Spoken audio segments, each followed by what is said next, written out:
I see. When it comes to your father, favorite Father's Day memory, if you have one? Ooh, my favorite Father's Day memory.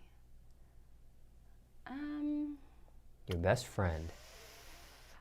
You Good know, my old dad is such a simple man. I'm trying to think, like, literally every Father's Day we go eat, go to the movies, and go home. Like, it's not really like much of variation. So it's like every Father's Day is the same. I can remember one.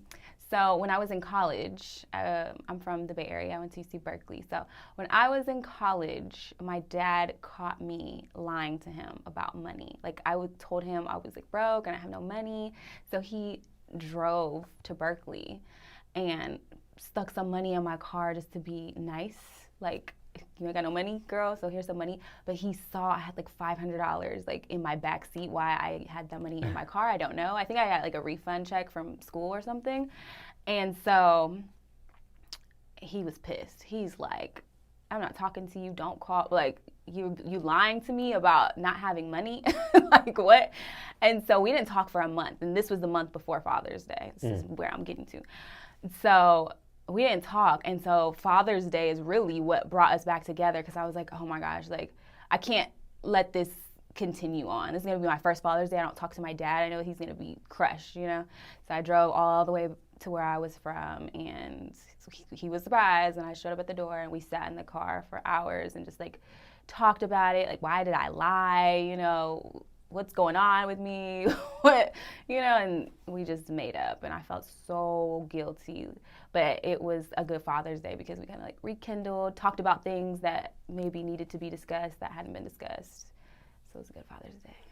Can you share us why you had lied back then? I don't know. I was being a greedy little brat, I think. Just, I don't know. I think I had it. I think this is what it was. I had a job, but I didn't want to tell him I had a job because I wasn't allowed to have a job. Because he just wanted me to focus on school. Like, you're not allowed to work. I'm going to pay for everything type of thing. And I really had a job. So I couldn't tell him I had a job. So therefore, I kind of had to be broke.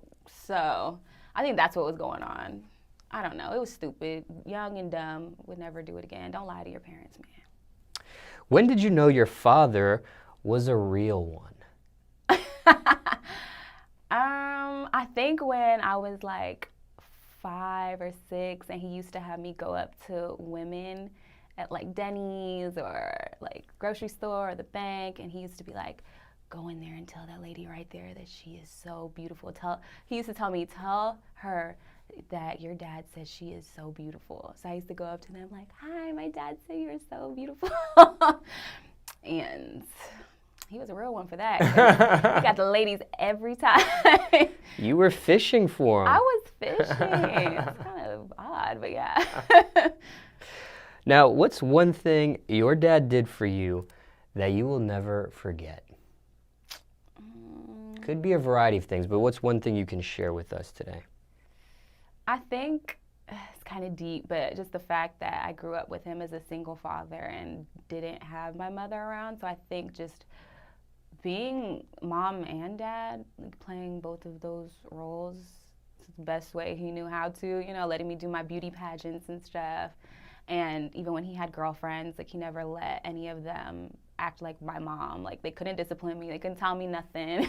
He's like, you tell me and I'll tell her, you know? So I think just stepping up to the plate, being a great single father. What happened